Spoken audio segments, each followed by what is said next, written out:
What's your pain point? What's your goal? What you're ultimately trying to get to? Gone are the days when your website was basically a digital brochure. Your website should be able to act as a 24/7 salesperson. How you're using AI in your company, is it already there? Do you need a developer? Is there something that needs to be integrated? Tiffany Huddleston Nwahiri, founder and CMO of Ferd and Taylor.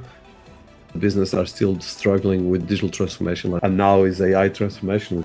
If we look at AI, especially in the B2B tech space and especially in B2B marketing, it is critical for business owners, marketers, CEOs to really understand that you're not trying to replace people, you're trying to streamline their days. And it's all about turning people who may be executing into supervisors of these AI agents. Hello, everyone. My team and I have been crafting content and stories that inform, inspire, empower, and bring real value to you. If you haven't already, please take a moment to check that you're subscribed. It's the easiest way to support our work and stay updated with every new release. Join us on this journey of learning and discovery. Hit that subscribe button and stay tuned for our latest drops.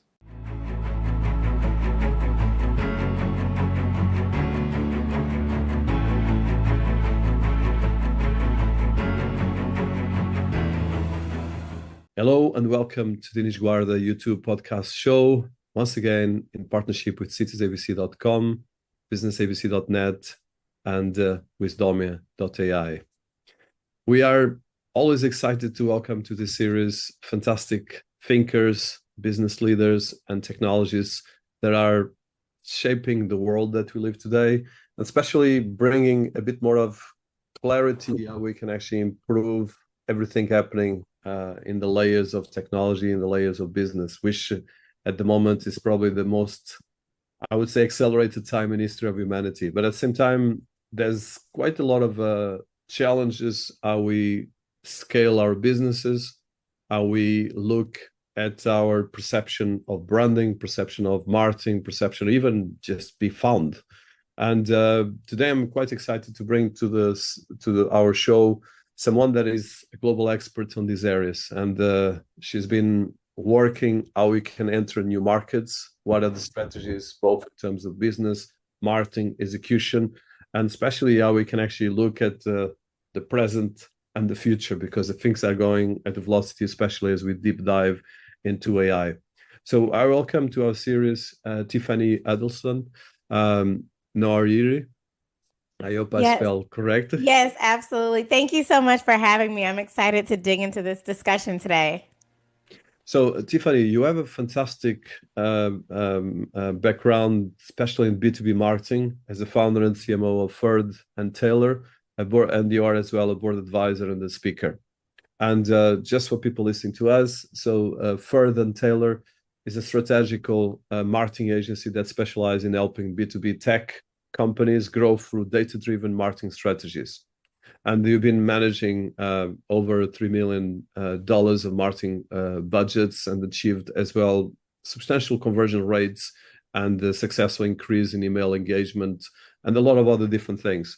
And one of the things you've been doing is you've been working very close with industries that have been touching fintech, medtech, martech, AI, blockchain, and Web3, areas that are very dear to me, and as well, that are probably the most important ones for everything that we have right now.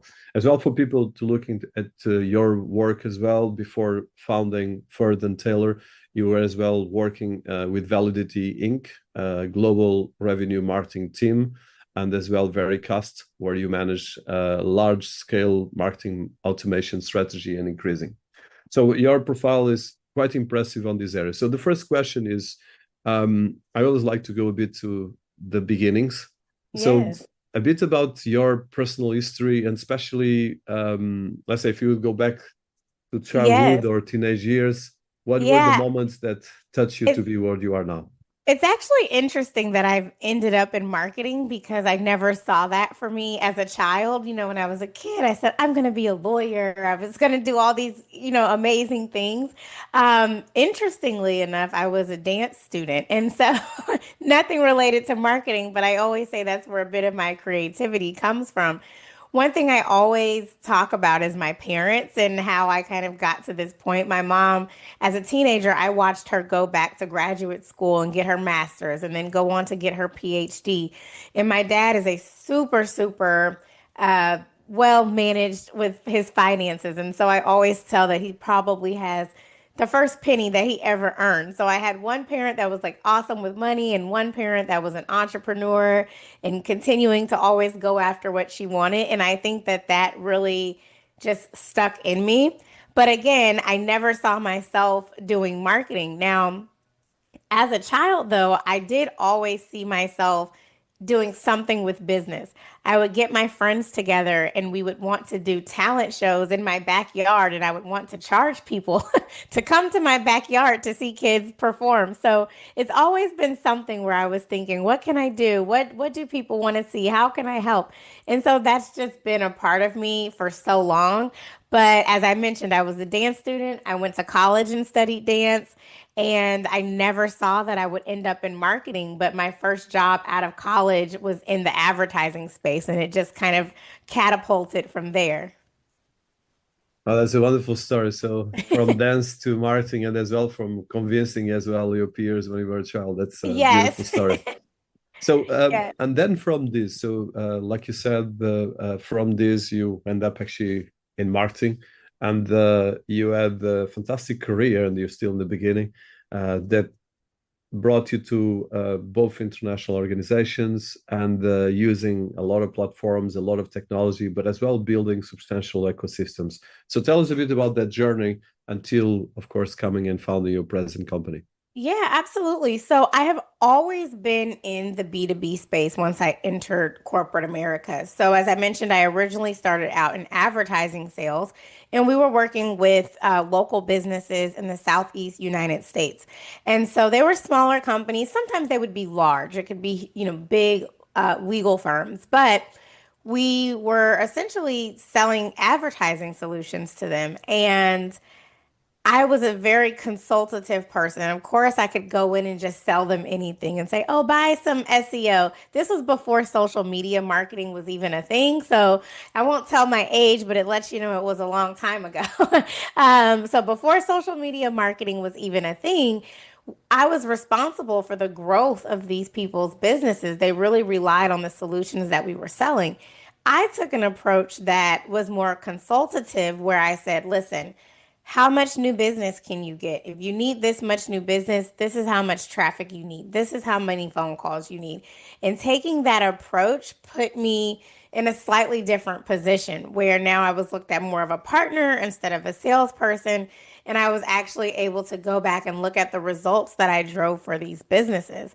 And so going from that position on and on, I started to work for as in-house marketing for, again, B2B companies. It was primarily always B2B tech. There were some service-based businesses in there as well.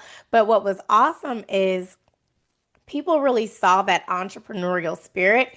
And so even if it was a large company like Global Payments at the time, they were launching a new fintech solution. And this was when mobile payments started, hitting the scene, where you would tap to pay, or restaurants would use an iPad to pay. We were launching a new product. And so I was able to come in a brand new business unit. Although it was a big company, it was starting something that they had never done before. So over the years in my corporate experience, I just went kind of from company to company, growing not only my marketing skills, but taking on leadership positions. And so as you start to be a leader, now you're also managing other disciplines. So you've got your content, you're doing demand generation, you're managing paid ads. And so I spent a lot of time in many different areas developing that expertise and using a lot of different technologies. So business and marketing, and as well all the growth, is more important than ever in any place in the world where anyone is. And like you said, from a small business to a big business, all have to go through this. You have to make sure you create awareness. You have to make sure that you are conscious about this. So I know that one of your, I would say, superpowers is a data obsession, let's put it that way, and a Yes. B2B marketing capacity. So Yep. Before we deep dive into your company, so how do you see the data obsession and the B2B marketing at the moment? Because at the moment we are in a big problem or a big challenge with a lot of velocities, a lot of disruption, but at the same time, it's still finding your audience and selling your product. So I want to touch a bit this from your perspective and as well from your background. Absolutely. So I think the history of data in marketing, everyone was so focused on where are our leads coming from? Where do the one deals come from? Where do the customers that we get, where does that come from? And that's really what was the focus. Every CEO just wanted to know, if I give you an extra dollar, where would you spend it? And that was the foundation. Well, the reality is marketing is, although yes, we want new customers and we want new leads, marketing is so much more than that. As you mentioned, there's the awareness stage. It can be very hard to track where you got eyeballs from, right? It could be so many different places that someone initially found you. And so when I look at the data in marketing in the past, where it was very focused on leads and customers, now I see customers really are expanding on the types of data that they're looking at. They're wanting to track, well, how many publications were they mentioned in? How many times was their brand searched for? There's so many things that data-driven marketers are really tracking today, because there's data points across every stage of the buyer's journey. It's not just about how did someone ultimately become a customer.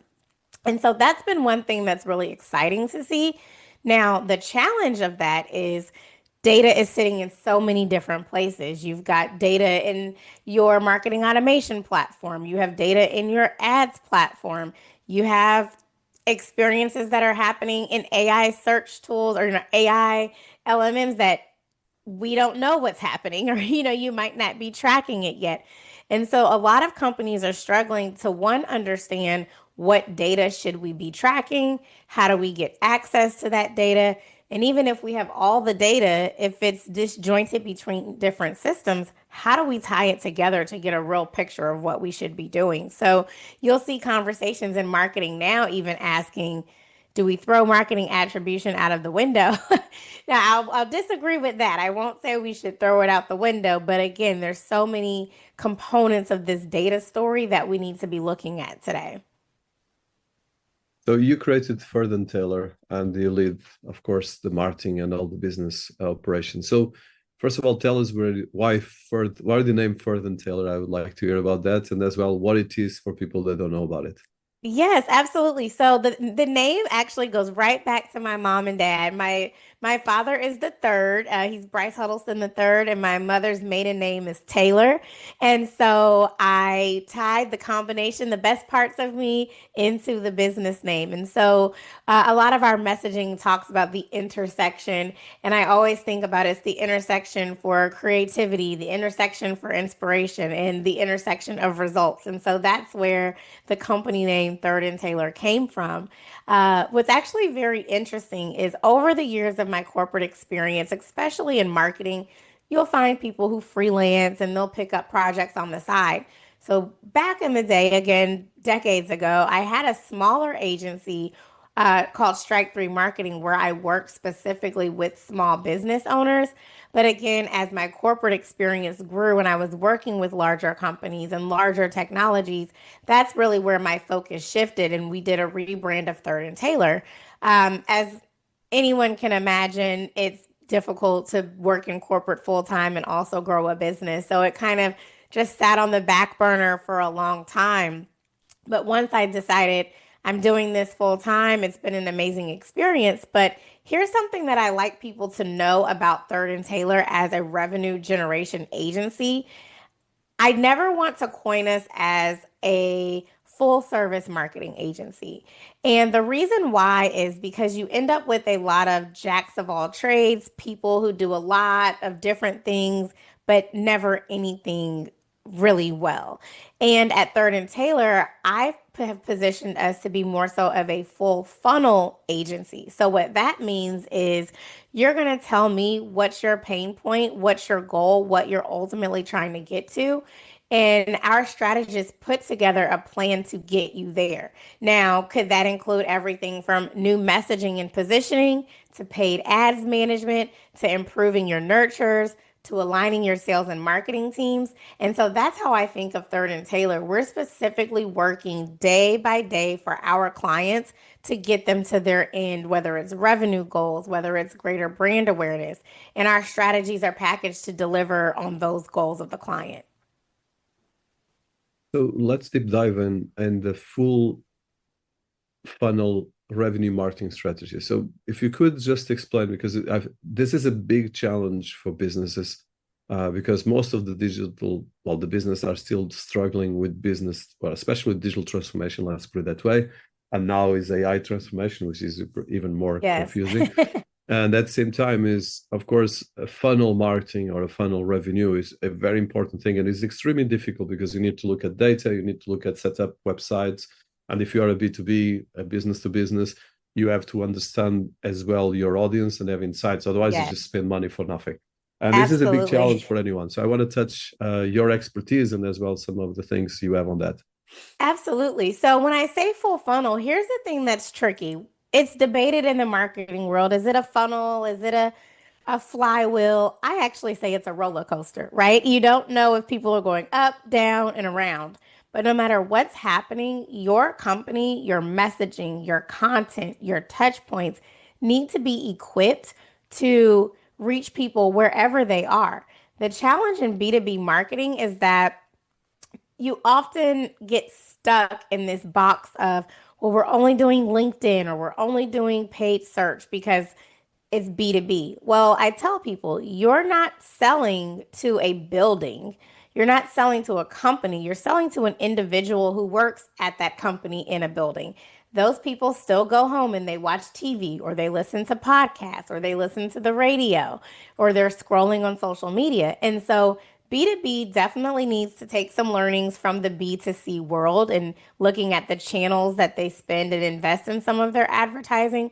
But the technology piece is key. So gone are the days where a marketing nurture could be, I'm going to run an ad, someone's going to fill out a form, and then we're going to send them 10 emails. And then we hope that they click around and we send it over to sales. That day is gone. And a lot of B2B companies are still operating in that same format. The issue is no one wants to land on your page to download an ebook and have to fill out a form. And as marketers, we often get concerned that, well, if I don't get their contact information, how will I market to them later? And that's when it's all about having the right systems in place. If you got them to click on your ad and they landed on your page, pending that your cookie policies are right and they've opted in, you can get back in front of that target again with the right retargeting campaign set up, right? And so now you can move possibly from an initial Google search to maybe now they're 3 in the morning scrolling on Instagram, and you can get back in front of them again where you actually can get their contact information. So when it comes to this B2B marketing and the funnels, we have to think outside the box. It's not just this linear path that we once used to think buyers did.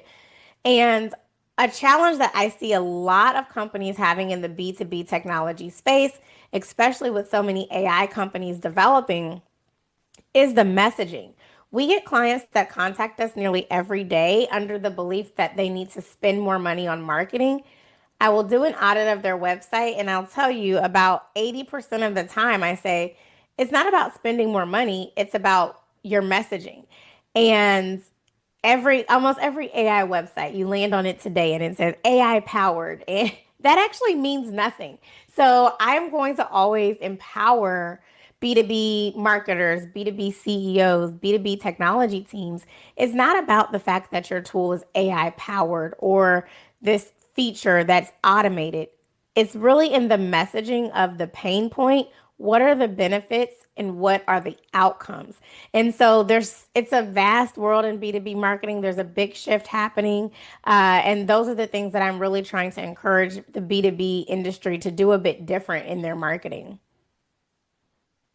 So you touched B2B. So let's go understand especially the areas of B2B And especially one of the things I like a lot that you offer in your website is a growth audit.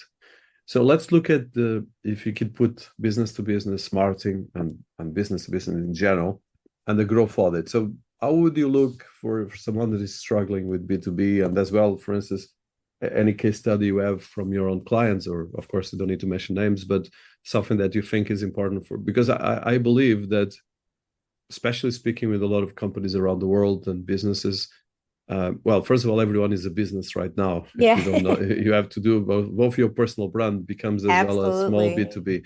So I want to touch this from the perspective of growth audit, and as well an audit in general, to start and to deep dive then in the revenue marketing strategies. Yeah, so as I mentioned, a lot of times when I talk to these clients and they're saying, oh, we're not hitting our revenue goals, what do we need to do different? One huge component of our growth audit is looking at their website and their messaging. Of course, we look at things like their content strategy, their paid ads, SEO. We look at a lot of components, but I always start with the website. And the reason why, gone are the days when your website was basically a digital brochure. Right now, your website should be able to act as a 24/7 salesperson. And a lot of times, B2B tech leaders will say, well, no, we want them to talk to a salesperson. And here's a harsh reality that people need to accept. Right now, buyers, they don't want to talk to your salesperson. And so that means that you need to have your website set up in a way, not only with just the messaging, but with the flows of your content, with the flows of your call to actions on the website that will allow a visitor to self-educate, that will allow them to see how your tool and technology works, that will allow them to understand, hey, if I do business with them, how will my day change? Someone needs to be able to consume all of that information and get that experience on your website before they decide to talk to sales. So when you mentioned, for instance, a case study, this is one that I think is spot on. I worked with a company previously, and the sales team said, we get our highest number of deals won from demo requests. And of course, that makes sense. Someone requested a demo, you showed it to them, they sign up. Well, the first thought might be, we just need more demo requests. There's a missing piece of the puzzle there. When I looked at that company, our only real call to action to get in front of sales was a demo request. So it's a little bit of false correlation, right? It's if someone wanted more information, they had to request a demo because the information wasn't on the website. So what happens is you have longer sales cycles, and you also run into the fact that people are requesting the demo because they just need some information, and they don't really want to talk to you. They're not quite at that stage yet. And so we did a huge overhaul, not just improving the demo request page, but going back to the beginning. When someone lands on the homepage, do they know exactly what we do and what is the outcome? As we move them through the different pages, is there a pricing page? Are there FAQs? Are we answering critical questions on the website? Can we put on-demand videos on the website that lets people see how it works, see it in action? Even improving those call to actions, you go on websites, you see as soon as you land in the header, it will say request a demo. I just landed. I've only been here 3 seconds. I don't want to request a demo. So changing that CTA to say see it in action, all of these things help so that when someone did finally land on the demo request page, they've pre-educated themselves. They know this is exactly what I'm looking for. They just have a couple of validating questions, and now they're ready to talk to sales. In addition, we added some qualifying questions to the form. Oftentimes, you'll find marketers that don't want to have extra fields on the form because they think it adds too much friction. But on a demo request form, if I'm serious about doing business with you, I'll answer more questions about how much revenue or how many employees, whatever those qualifying questions are. And then we implemented a system that every demo request should have, where after they fill out the form, it allowed them to add it to their schedule, actually picking a time. In just 30 days, we saw a 426% increase in the amount of qualified demos booked on the sales rep's calendar. And I remember when I first got that data, I said, well, that's crazy. I know it's doing better, but 426%, that's crazy. However, we dug and dug and dug, and we were able to do that comparison, and it was accurate. 426% in lift in demos booked on calendars that were even more qualified than the previous demo conversion. So that is why I say in these audits, it's not just about spending more money. It's not just about all the channels that you're in. Start with your website and improving that experience, and you'll see a lift in conversions without a major investment. So there's a lot of information that are very important. And I hope everyone understands this. So let's look at the tools. So one of the things that you've been working in your work is all of these tools and all this conversion that you mentioned is possible through using platforms like HubSpot, Salesforce, and Tableau that created immense marketplaces. Of course, you have Microsoft and all these big players, Yep. but and all the CRMs, let's put it that way. But there's both CRM, there's landing pages, there's softwares like even WordPresses versus other CMSs. So you have to consider all these different things. So one of the challenges how we look, and now of course we have one of the things that is right now becoming quite important, and I don't want to go straight away to that. I have a specific question about that, is the integration with e-commerce and AI. So can you tell us about these platforms and how you integrate this for your clients, but as well for people listening to us? Because of course, HubSpot in itself is a massive global ecosystem, the same with Salesforce, and all of them have this kind of hubs and platform integration flows, but you have to be part of that. And it's quite an important thing to do it right. Yeah, so I am a big believer in vendor consolidation as much as possible. And so I will oftentimes look for tools that check off as many of the boxes itself as possible, right? So um, if I'm going to do landing pages, if I'm going to want to A/B test, if I need to be able to send emails, if I need to do nurturing emails, if I need data, I don't want to have 10 different systems that now we're having to do a lot of integrations or API connections, right?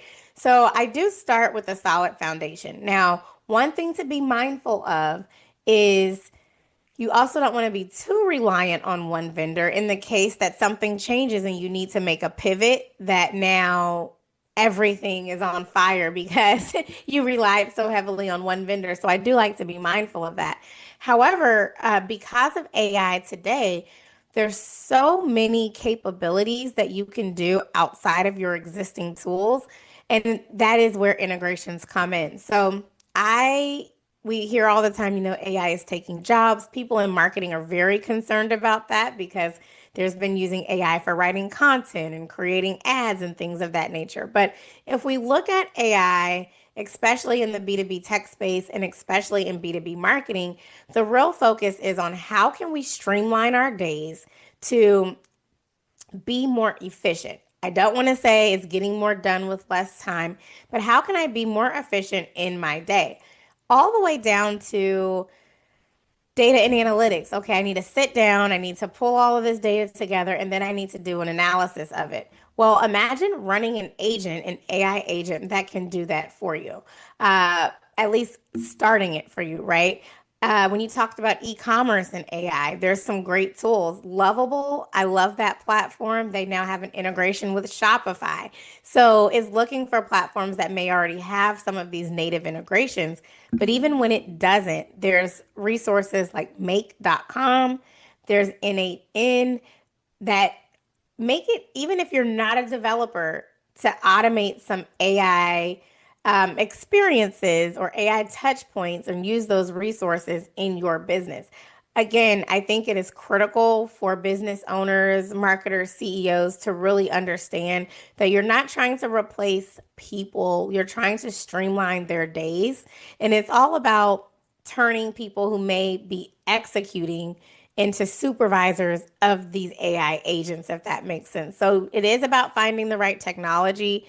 A lot of things now are developing the AI within their platform so that you're not relying on third party integrations and trying to connect it and make it work. So that's been exciting to see with tools like HubSpot or Salesforce has Agentforce, for example. So it really just comes down to how you're using AI in your company, which would determine, are you using a native platform? Is it already there? Do you need a developer? Is there something that needs to be integrated? So it really is going to depend on the use case and the outcome that you're looking for. So following up on this, I'm particularly interesting as well. So one of the things you do is ABM, account-based marketing. Yes. And this has been evolved a lot, and especially right now for business to business and as well for anyone that is in these levels, there's a lot of things how to adopt it. And you just touch a bit on that. But I would like to go specific on this because one of the challenges is how we go through these funnels that we're talking and make it happen. Because like you said, if you are in one software, you have to follow the software, but the basics are the basics and the data is the data. So, Yep. and I know that you have, I'm sure each of your clients have different platforms, but the basics are always the basics. But if you are stuck in one platform, and sometimes this can be tricky because getting the right people to manage the platform and then understanding your clients is another thing. So I want to touch a bit on that.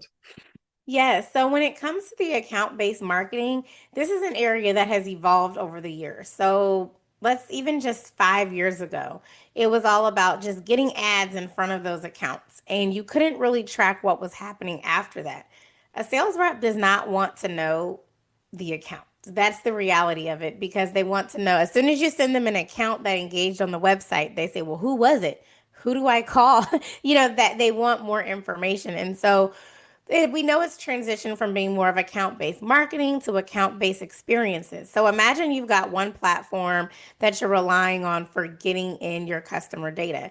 The reality is there's yet to be one great platform that has a good ABM component in addition to all of your other outbound marketing or inbound marketing efforts. And so now you're already looking at having one platform for ABM and something else to kind of do additional outreach. So what I mean by that is an ABM platform is going to be great to get your ads in front of those target accounts. It's going to serve to you who has intent. Is it for intent for a competitor? What technologies are they using? The challenge is many marketers are saying, find me clients that have high intent for this type of SaaS, for instance, if that's what they offer. And at that point, it's too late. If they already have a high intent, they've already been looking for solutions. You're probably not on that list if they haven't already been on your site. And so you've missed the boat. So the reality is we need to take a step back with ABM and look for earlier signals. Uh, did the company go through a recent merger and acquisition? Did they hire recently? Did they do layoffs recently? Looking for activities that happened within an account that would signal that they might need your offering or service. But the reality is, you can use one platform to serve the ads to them, but you are going to be in a different platform to now continue to nurture them, or you're nurturing them through all of the different ad channels. So ABM is complex. It not only requires a strategist, but it does require someone who understands all of the ways to get in front of the right contacts at those accounts. Oh, fantastic. So I want to then go right now to the verticals. And that's very important. It's a masterclass. I think for people listening to us, you can learn a lot. So B2B tech companies and your expertise, as I mentioned before, is fintech, medtech, and a lot of very other subsets and companies around this are evolving massively. And now, of course, anything that we do, it touches artificial intelligence. Yes. So as we get into artificial intelligence at the moment, there's a lot of new trends like e-commerce integration with the browsers or the AI browsers, like we say. Google made a big change right now with Gemini. Yep. OpenAI is integrating e-commerce, Perplexity.ai, and you get Anthropic is probably less on the e-commerce, but he has B2B coding and so forth. And of course, you can make a lot of API integrating with AI agents. So from your experience working with the clients, so first of all, before we go deep dive, because of course there will be people listening to us that are more technical, people are less technical. Although my audience should know that we go very technical here. Yes.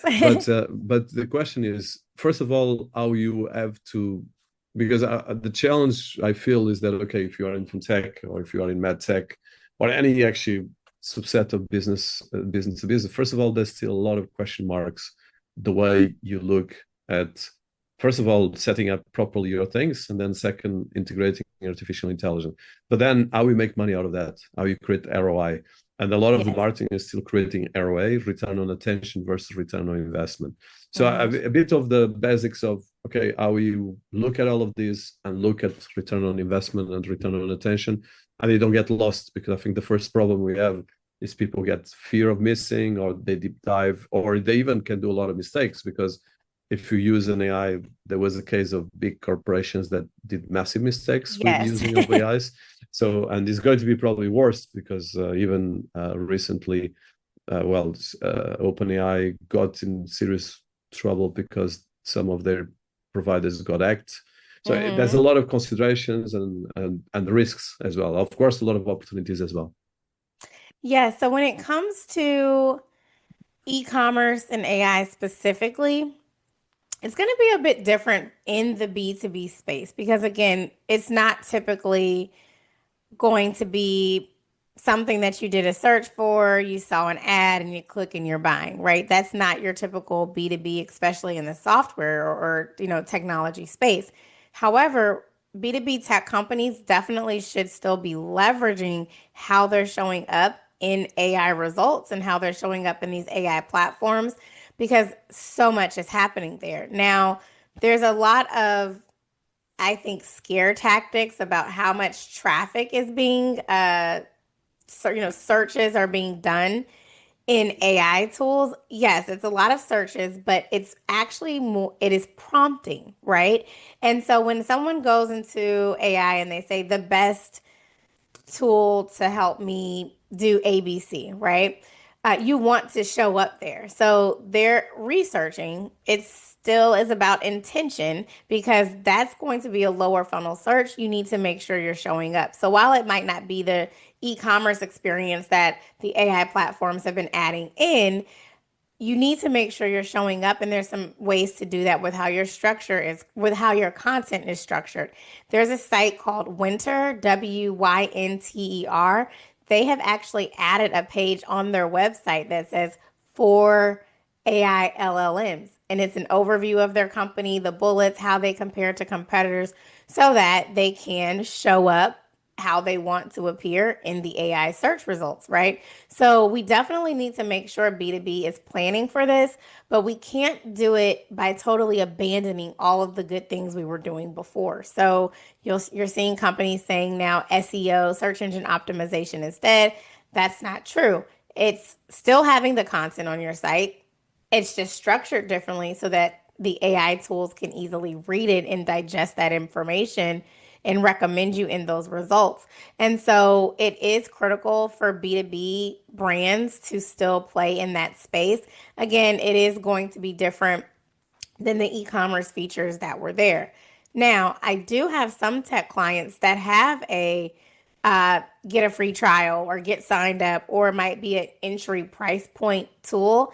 And I have seen them going into that e-commerce space because they say, listen, if I can just get a small fraction of people to enter in through our entry level tool and product, it's worth it for them because then they can upsell them through the rest of their higher end product lines or packages. So it definitely can be implemented. I'm just seeing on the B2B side, they're more focused on showing up in the results outside of whether there's an e-commerce component or not.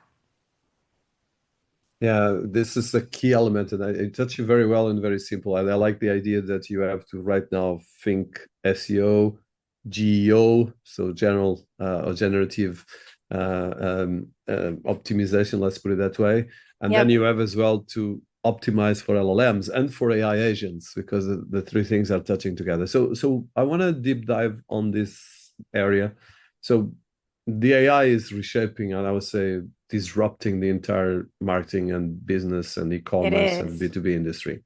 So most of the platforms have already their own AI-driven tools. For instance, Alibaba created a set of tools that integrates dashboards that you can actually look at your B2B providers and integrate that. I actually have been collaborating with them, and I learned a lot actually in the possibilities that you have. That I know that Salesforce has their own capacities, and then HubSpot has kind of a lot of tools on that as well. So, and then there's Tableau and so forth. So from the ones you're working on, I don't know if you want to highlight some specific areas, how we can actually integrate these AIs without getting lost. Because the challenge right now is that there's so much noise that you very easily can get, not only noise, you can actually lose the traction. And in the end of the day is what makes, and I'm probably sometimes, although we highlight personalities like you here that are experts, there's always a challenge of going through all the knowledge or lack of knowledge and getting lost, or because you don't understand it, or because you have. So I want to touch this in specific, if you could. Yes. So I like what you said, the challenge of getting lost because there's lots of noise.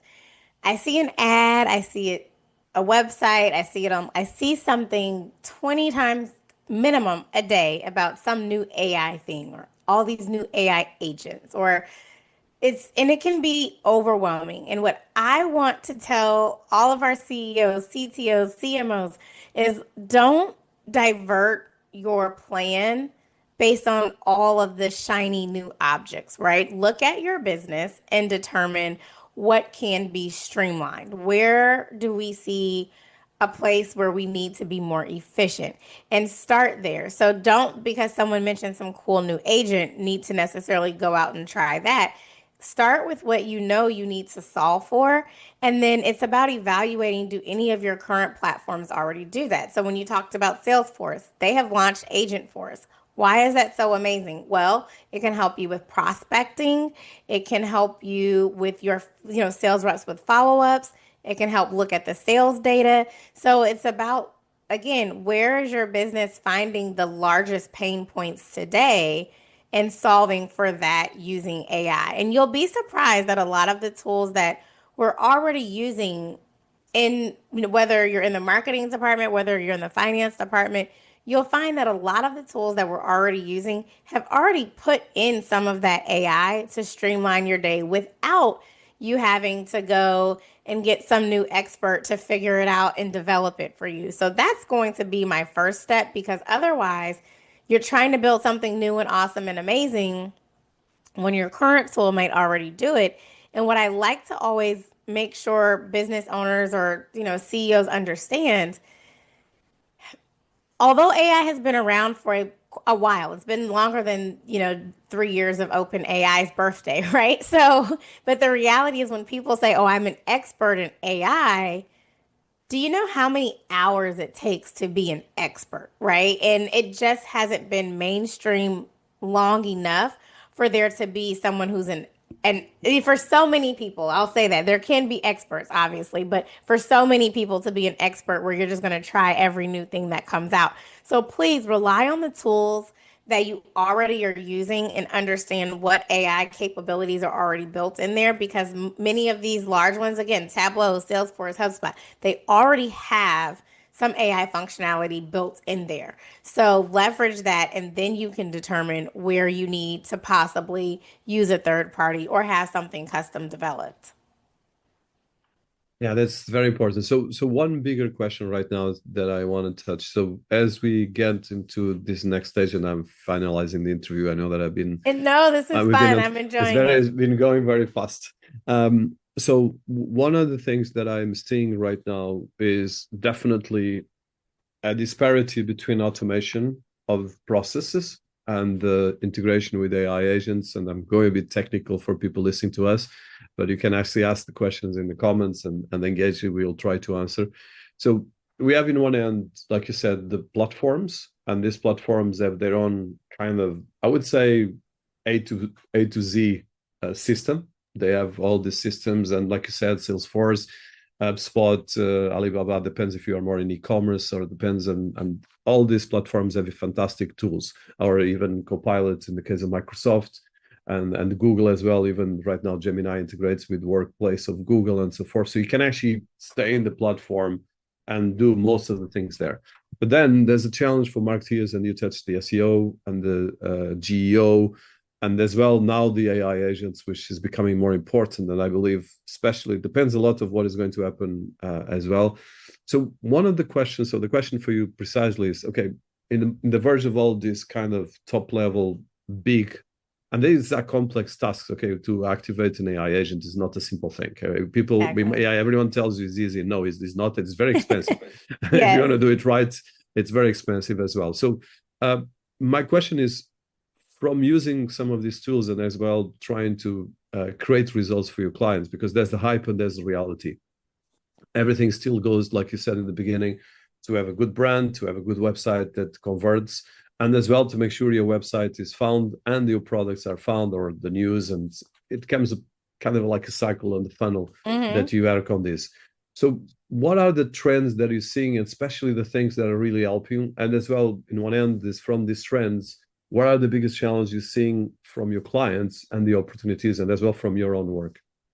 Yes. So what's interesting, and this is a completely not relevant to marketing specifically, but one thing that I've been seeing clients using AI and automation on that's working very well for their businesses is in the finance department. So right now, where it's been very manual and I've experienced this on both sides. So you send an invoice to an accounts payable email, and then you don't get a response because you wrote to a human, right? And they're busy, they're doing other things. And now 30 days goes by, there's all the manual back and forth of checking, did that invoice get paid, things of that nature. I've seen finance teams implement automation using AI that has performed very well. So as a user of, hey, I sent my invoice, something lets me know automatically that it was received, and here's the next step in processes.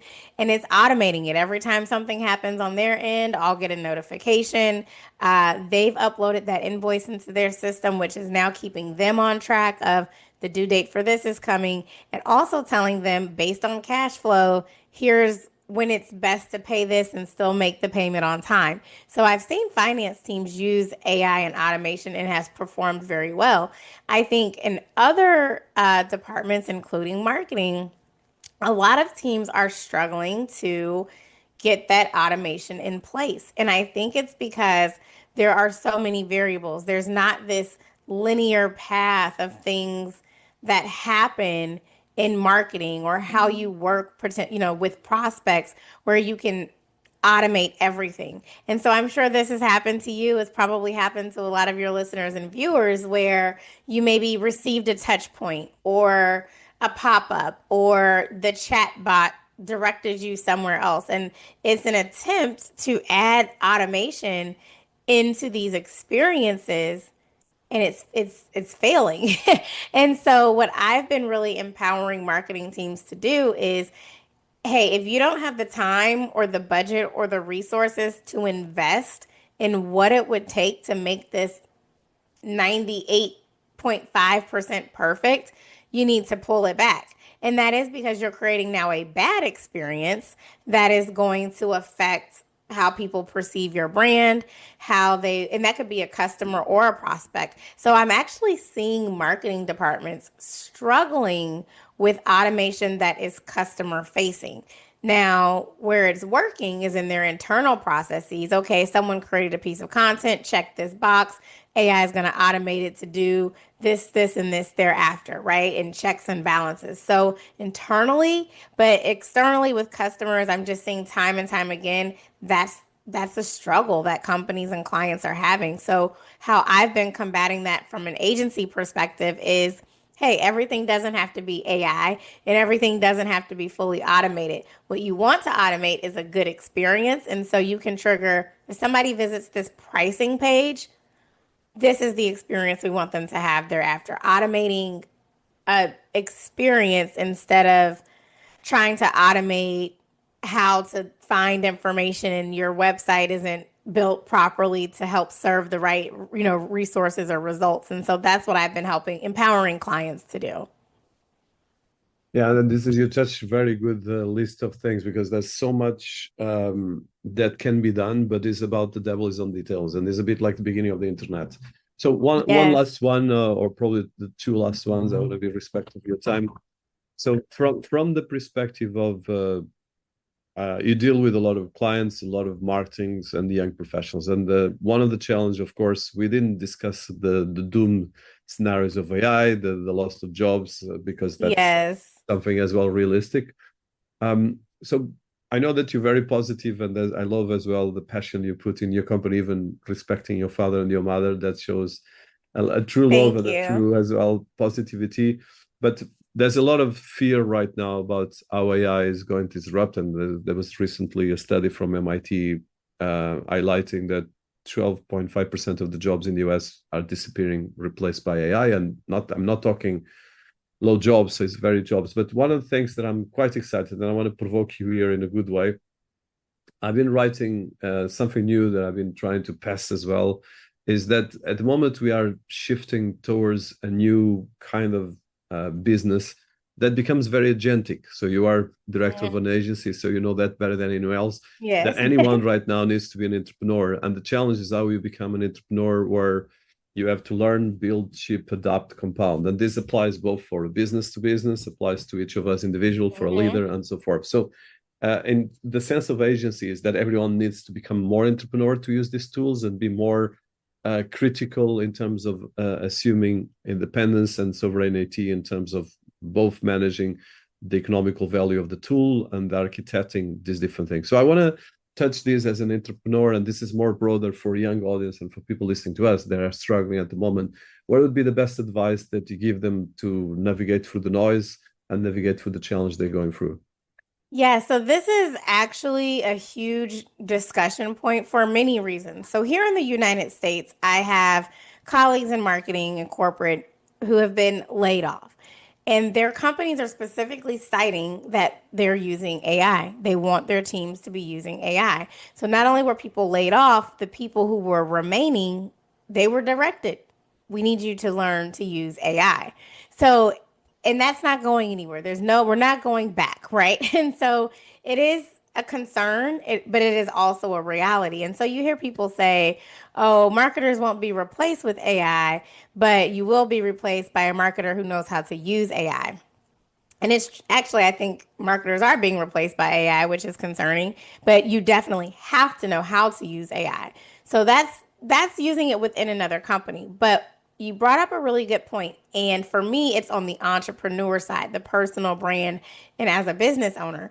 So yes, how you've operated for the last decades, working for someone and in corporate America, it may not exist in the same way. And so using AI, this is our opportunity to create so many new business owners. If you, that one good idea you have, lovable.com, like get on there and you can build something. I mean, they have so many stories of someone who had an idea and built it and was profitable in 90 days. I mean, AI will literally enable you to get amazing things built in a short amount of time. Now, I do like to be realistic that um, it's more than just having a good idea and giving a prompt and it's immediately available. Yes, you'll still need some resources to perfect it and make it ready for sale. But I just want to encourage everyone to not be discouraged. Yes, things are going to change, but leveraging it. How can you use AI to do something different in your own life, in your own business, in your own day to day so that you can still compete in a changing marketplace? I think it's very inspiring. And as well, I have to ask one question on that because it's very important. Like you said, the challenge, and I have that in my team, and I have that in a lot of people that I'm talking, is that people are struggling to, like you said, first of all, to absorb that AI is here, is not going to change, and is going to be creating a lot of disruption. But at the same time, it's a super tool if you know how to use it. But there's a resilience and resistance to understand how to use it to empower you. And because most of our ecosystems of education are not really endorsing unless you are in software engineering. And even in software engineering, I have a lot of challenge, for instance, that I have with my team, that they don't know how to, first of all, having their own personal balance and then apply these tools and then apply business. And these three things are very important. So I want to touch this because you deal with a lot of business, you are an entrepreneur as well. And you touched the more important thing is that if you are, there are people being laid off, and how these people are going to have jobs is going to be a big problem, because if you don't change your mindset, you're going to probably be jobless. And that's I think it's probably the biggest challenge you're going to have as a society. And then secondly, like you said, if you are within a company, you need as well, or whatever you are, to prepare yourself, because effectively these tools are changing every day. And if you learn the basics, then it becomes a fantastic tool, but it's not easy. And the mindset is real. So how do you see that with your own teams, with the clients you have? Because this is critical for everyone, because there's a lot of people over, I would say if you are over 40s, even over 30s, most of the people don't want to continue learning. And this is a big challenge. I'm over that and both. And the challenge is how we keep learning, how we keep moving, and that as well, not just the theory, but the practice, because this is not going to stop. It's going to be much more challenging. Absolutely. So I just want to touch this. Yeah, sorry, it's the last one. No, it's fine. So you're right. It is a challenge. I think about my lovely mother, who is over 40, and she is using AI in her business. She's using it in her day to day. She's using it to she wants to start doing speaking, for instance, and getting in more speaking engagements. And she's tapped into AI to craft a website and messaging. And so yes, that crowd that feels like, I don't feel like learning or adapting or doing anything new, it is a harsh reality. You're either going to learn it and adapt, or you're going to have to invest in someone being a part of your team that's going to help you do it.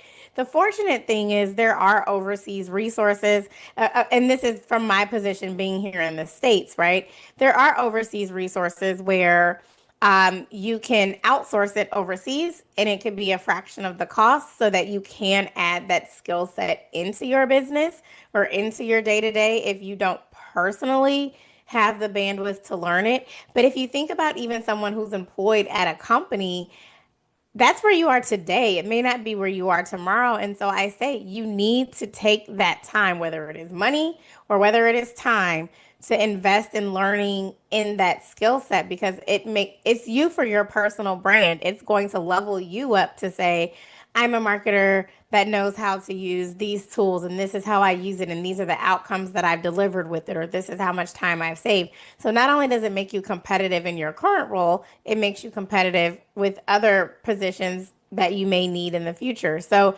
it's just inevitable, and I don't like to try to scare people about it, but it is not going anywhere. It's only going to continue growing, and it is just a requirement moving forward. You either invest the time in learning, or you invest the money in having somebody who can do it for you. So it's one or the other. No, I'm 100% with you. And for people listening to us, please take this serious, because it's Yes. going to affect everyone. But at the same time, it's, of course, there will be a lot of major disruptions that are not controlled by each of us, but at least we are able to control our lives. And like you said, improving this for whatever passion you are. Yep. Elon Musk speaks about the end of work, but effectively, I think if you stop working, probably as humans, will become irrelevant. And I don't think Yes. that is something that you could push. Okay, thank you so much, Tiffany. It's been so much wealth of technical knowledge, and as well how Thank to build you. this. And for people listening to us, please follow. We have all the links of Tiffany wherever you're listening to us. Just search for her if you want to know more and engage. And she's very inspiring, and there's a lot of things here that everyone can learn. Thank you so much. I wish you a lot of success, and it's been an honor to have you here. Thank you so much for having me. I really enjoyed it.